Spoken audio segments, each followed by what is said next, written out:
Sa ngalan ng Ama at ng Anak at ng Espiritu Santo. Amen. Kapatid, huminga ka ng malalim.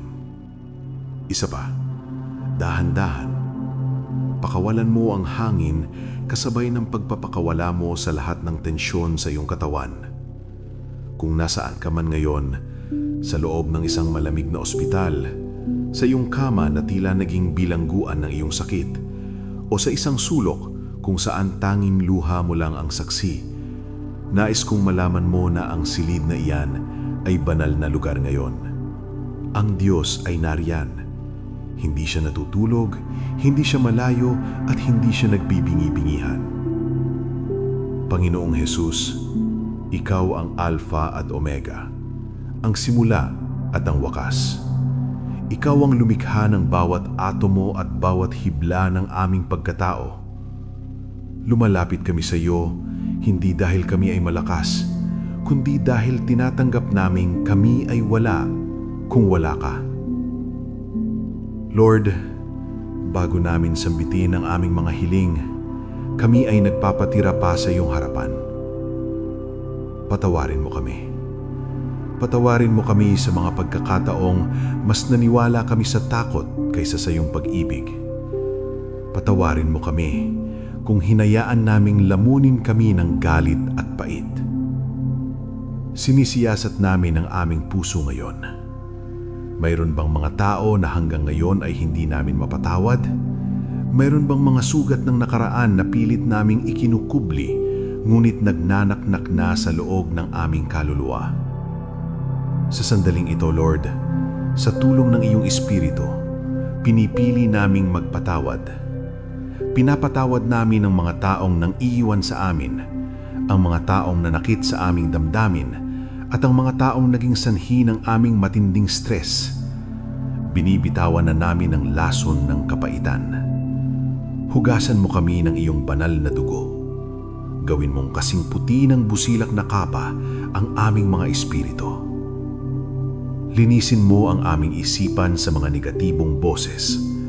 Alisin mo ang boses na nagsasabing wala ka ng pag-asa, hindi ka nagagaling, o ito na ang katapusan mo. Sinusupil namin ang mga kasinungalingang iyan sa pangalan ni Jesus. Ikaw ang aming pag-asa. Ikaw ang aming katuwiran. Hayaan mong ang iyong banal na kapayapaan ay dumaloy mula sa aming ulo, bumaba sa aming lieg, sa aming mga balikat, hanggang sa maramdaman naming gumaan ang aming buong pagkatao. Lord, ihanda mo ang aming katawan bilang isang malinis na sidlan na handang tumanggap ng iyong milagro. Manatili ka sa amin, Panginoon. Ngayon, Panginoon, isinasagawa namin ang isang espiritual na operasyon. Gamit ang iyong mapagpagaling na kamay, hipuin mo ang bawat organ na may karamdaman. Mula sa utak, ayusin mo ang bawat neurotransmitter, bawat ugat at bawat tissue. Sa mga may tumor o cyst sa ulo, sa init ng iyong banal na apoy, tunawin mo ang mga ito. Iniuutos namin sa bawat pamamaga na humupa. Sa mga nakaranas ng stroke, Lord, buksan mo ang mga baradong daluyan ng dugo, buhayin mo ang mga tissue na namatay, ibalik mo ang kontrol sa bawat bahagi ng katawan. Dumako ka sa mga mata, Panginoon. Ikaw ang nagbigay ng paningin sa bulag, alisin mo ang anumang katarata, glaucoma o labo ng paningin. Sa mga tenga, buksan mo ang pandinig. Sa lalamunan at thyroid, ibalik mo ang balance ng bawat hormone. Bumaba ka sa aming mga baga. Sa bawat hininga na aming kinukuha, hayaang ang iyong espiritu ang maglinis sa bawat alveoli. Alisin ang pneumonia, asthma at lahat ng bakas ng virus. Paluwagin mo ang aming paghinga, Lord. Hipuin mo ang aming puso. Ikaw ang sentro ng buhay. Ayusin mo ang bawat balbula, ang bawat tibok, at linisin ang mga artery mula sa anumang kolesterol o bara. Iniuutos namin sa presyon ng dugo na maging normal sa ngalan ni Jesus. Sa aming dugo, Lord, linisin mo ito mula sa anumang impeksyon, leukemia o lason. Hayaan mo ang dalisay na dugo ni Kristo ang dumaloy sa aming mga ugat. Sa aming sikmura at bituka, Lord, pagalingin mo ang bawat ulcer, GERD at hyperacidity. Ayusin mo ang aming digestion. Sa atay, bato at pancreas, kayo ang mga filter ng aming katawan. Linisin mo sila. Sa mga kapatid naming sumasailalim sa dialysis, Lord, nagmamamakaawa kami para sa isang himala. Buhayin mo ang kanilang mga kidney, pababain mo ang creatinine levels. Ipakita mo na ikaw ang Diyos na higit pa sa anumang makina. Itinataas din namin ang mga may sakit sa buto, kalamnan at balat.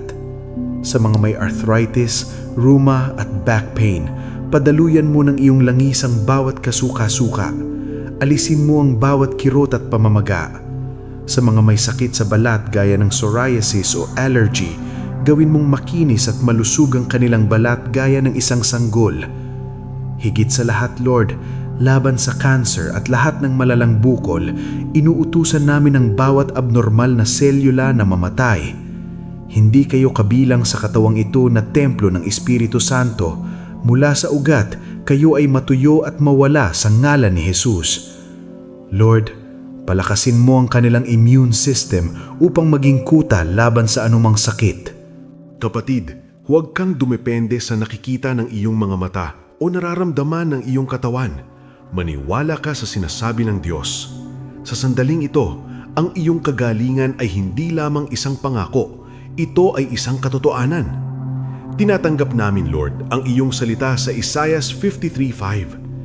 Dahil sa iyong mga sugat, kami ay pinagaling na. Ang bawat latay na tinanggap mo sa iyong likuran ay kabayaran para sa aming kalusugan. Salamat, Panginoon, dahil nararamdaman na namin ang init ng iyong presensya. Salamat dahil ang bigat sa aming dibdib ay napalitan na ng kaguniwahan. Salamat dahil ang takot sa kamatayan ay napalitan na ng pagnanais na mabuhay para sa iyong kaluwalhatian. Ipinapahayag namin na ang aming kapatid ay tatayo mula sa banig na iyan. Siya ay lalakad, siya ay tatakbo, at siya ay sasamba sa iyo sa loob ng iyong templo nang walang anumang iniindang sakit. Hindi kami maghihintay sa susunod na check-up bago kami magpasalamat. Ngayon pa lang, Lord, sumisigaw kami ng Victoria, tagumpay sa ngalan ni Jesus. Salamat sa bagong lakas ng mga buto. Salamat sa maayos na pagtulog na iyong ibinibigay ngayong gabi. Salamat dahil ang bawat gamot na iniinom namin ay nagiging instrumento lamang, ngunit ikaw ang tunay na nagpapagaling. Lord, basbasan mo rin ang mga kamay ng mga doktor at nurse na nag-aalaga sa amin. Bigyan mo sila ng karunungan, ngunit higit sa lahat, mananatili ang aming tingin sa iyo, ang aming divine physician. Pagpalain mo rin ang pamilya ng aming kapatid. Alisin ang kanilang pag-aalala at punan ang bawat pangangailangang pinansyal. Hayaang mong ang himalang ito ay maging mitya ng mas malalim na pananampalataya para sa lahat ng makakakita. Salamat, Jesus. Salamat, Ama. Salamat, Espiritu Santo. Ang aming katawan, kaluluwa at espiritu ay iyong-iyo. Mabuhay ka sa aming buhay. Ang lahat ng papuri, pagsamba at pinakamataas na pasasalamat ay sa iyo lamang, ngayon at magpakailanman. Sa makapangyarihang pangalan ni Jesus, ang aming Panginoon at tagapagligtas. Amen at Amen. Panginoon, narito kami sa iyong paanan, sa gitna ng katahimikan ng aming silid at sa gitna ng ingay ng aming mga nararamdaman. Kapatid, sa sandaling ito, nais kong bitawan mo muna ang iyong pakikipaglaban. Iilubog mo ang iyong sarili sa presensya ng Diyos. Ang bawat sakit na iyong iniinda, ang bawat kirot na tila humahati sa iyong katawan. Alam ng Diyos ang lahat ng iyan. Hindi siya bulag sa iyong mga luha na pumatak sa gitna ng gabi. Panginoong Hesus, ikaw ang aming kanlungan. Sa mga oras na ang aming katawan ay tila bumibigay na, ikaw ang aming lakas. Lord, nagsisisi kami sa aming mga pagkukulang. Patawarin mo kami sa mga sandaling nawalan kami ng tiwala, sa mga sandaling mas pinakinggan namin ng takot kesa sa iyong tinig. Ngayon, sa iyong banal na pangalan, linisin mo ang aming mga puso. Kung mayroon mang mga tinik ng sama ng loob na nakatanim sa aming puso, mga pait mula sa nakaraan, mga taong hindi namin mapatawad, hinihiling namin na bunutin mo ang mga ito ngayon. Hugasan mo kami ng iyong banal na dugo mula sa lahat ng dumi ng kasalanan at negatibong emosyon. Tinatanggihan namin ang espiritu ng takot. Tinatanggihan namin ang boses na nagsasabing, ito na ang katapusan mo. Sa sandaling ito, Panginoon, ibinubuhos mo ang iyong banal na langis sa aming isipan. Payapain mo ang aming mga nerbiyos. Alisin mo ang pagkabalisa tungkol sa bukas, tungkol sa bayarin sa ospital, at tungkol sa aming pamilya. Ipinagkakatiwala namin ang lahat sa iyong mga kamay. Hayaang ang iyong kapayapaan nang siyang maghari sa aming buong pagkatao. Lord, ihanda mo kami sa himalang iyong ibubuhos. Kami ay handa na, Panginoon. Sa sandaling ito, Panginoon, inuutusan namin ang bawat bahagi ng aming katawan na sumunod sa iyong banal na disenyo. Jesus, ikaw ang aming manlilikha. Sa iyong salita, ang bawat selula ay nabubuhay. Hipuin mo ang aming sistemang nerbiyos. Mula sa utak hanggang sa dulo ng aming mga daliri, ayusin mo ang bawat electrical signal. Sa mga dumaranas ng panginginig, pamamanhid o paralysis, sa ngalan ni Jesus, muling dumaloy ang buhay. Ibalik mo ang koordinasyon at lakas ng aming mga kalamnan. Hipuin mo ang aming mga buto at kasukasuan. Sa mga may arthritis, osteoporosis at talamak na sakit sa likod, hinihiling namin ang iyong banal na lubrication sa bawat joint. Patibayin mo ang aming mga tuhod, alisin mo ang bawat pamamaga at hapdi. Sa aming gulugod, Lord, ayusin mo ang bawat vertebral na wala sa posisyon. Dumako ka sa aming daluyan ng dugo. Linisin mo ang aming dugo mula sa anumang toxins, virus at bakterya. Iniuutos namin sa bawat puting selula ng dugo na lumakas at labanan ng anumang banta sa aming kalusugan. Sa aming puso, Panginoon, ang makinang nagbibigay buhay, ayusin mo ang bawat balbula. Ibalik mo ang normal na rhythm ng aming tibok. Sa mga may mataas na blood sugar at kolesterol, inuutusan namin ang aming metabolismo na gumana ng maayos sa ngalan ni Jesus. Lord, pumasok ka sa loob ng aming mga organ. Sa aming mga baga, alisin mo ang bawat bara. Ipasok mo ang iyong hininga ng buhay upang ang bawat paghinga namin ay maging maluwag at sariwa. Sa aming sikmura, pagalingin mo ang bawat sugat. Sa aming atay at bato, linisin mo ang bawat filter.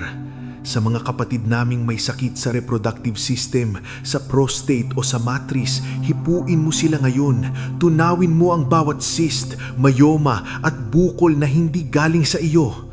At laban sa espiritu ng cancer, kami ay tumitayo ng may otoridad. Isinusumpa namin ang bawat malignant cell. Matuyo kayo mula sa ugat. Hindi kayo makakapamuhay sa katawang ito dahil ito ay pag-aari ng Diyos. Isinasamo namin ang kabuuang restorasyon ng bawat tissue na nasira ng sakit. At ng Anak at ng Espiritu Santo. Amen. Kapatid, huminga ka ng malalim. Isa pa, dahan-dahan. Pakawalan mo ang hangin kasabay ng pagpapakawala mo sa lahat ng tensyon sa iyong katawan.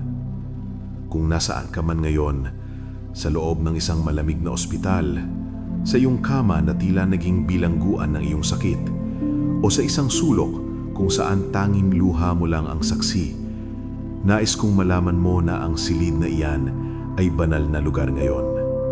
Ang Diyos ay nariyan. Hindi siya natutulog, hindi siya malayo, at hindi siya nagbibingi-bingihan.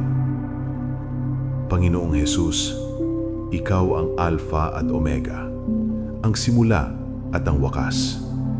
Ikaw ang lumikha ng bawat atomo at bawat hibla ng aming pagkatao.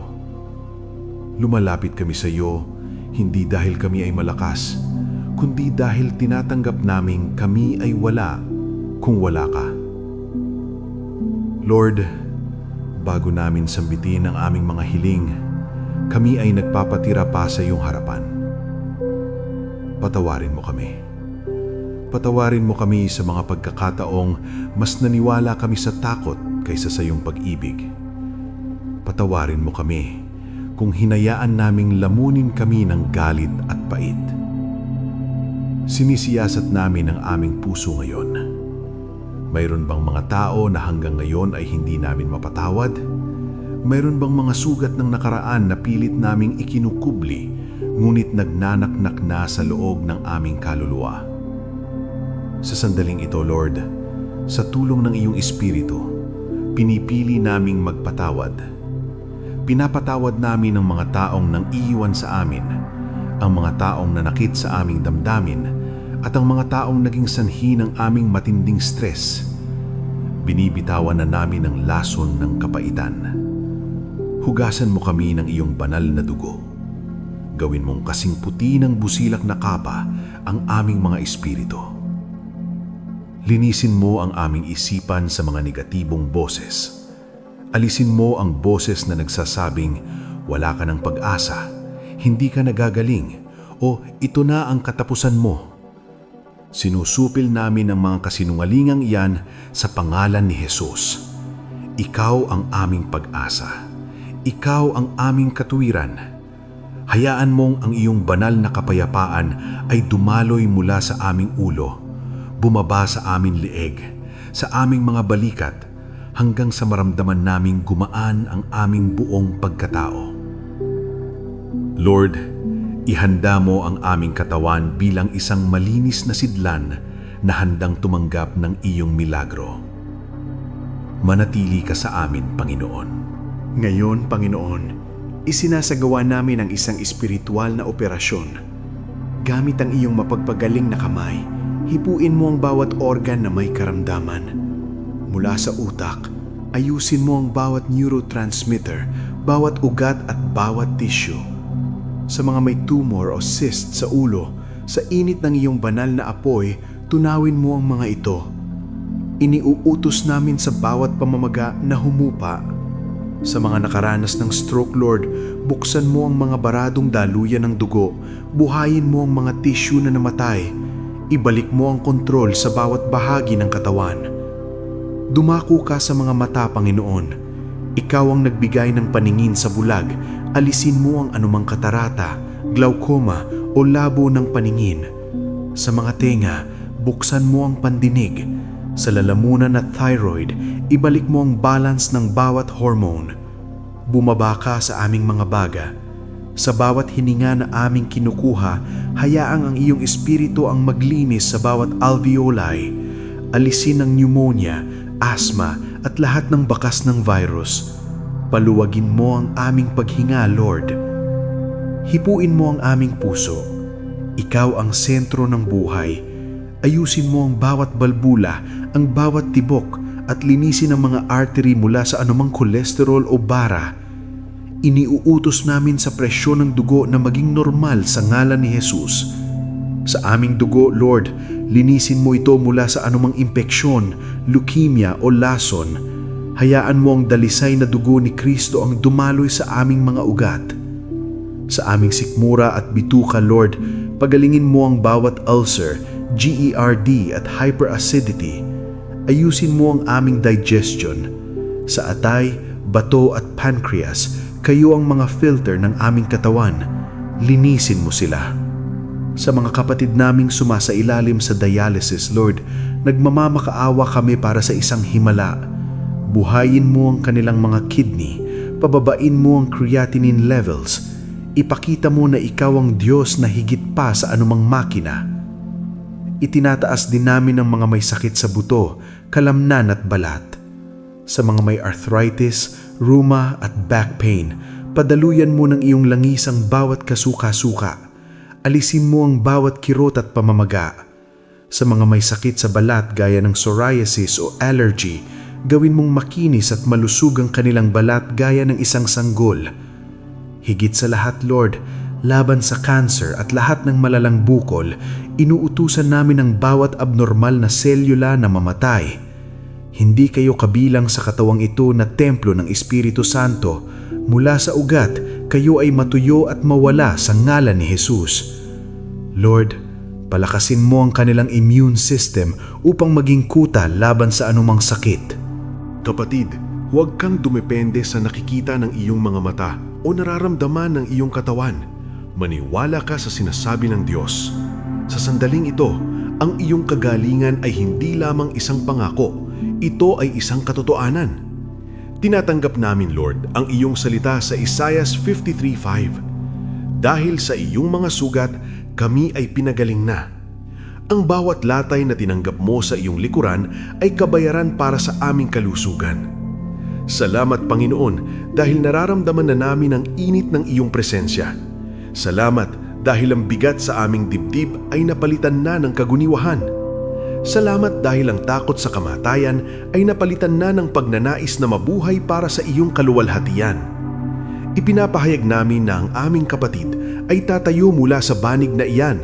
Siya ay lalakad, siya ay tatakbo, at siya ay sasamba sa iyo sa loob ng iyong templo nang walang anumang iniindang sakit.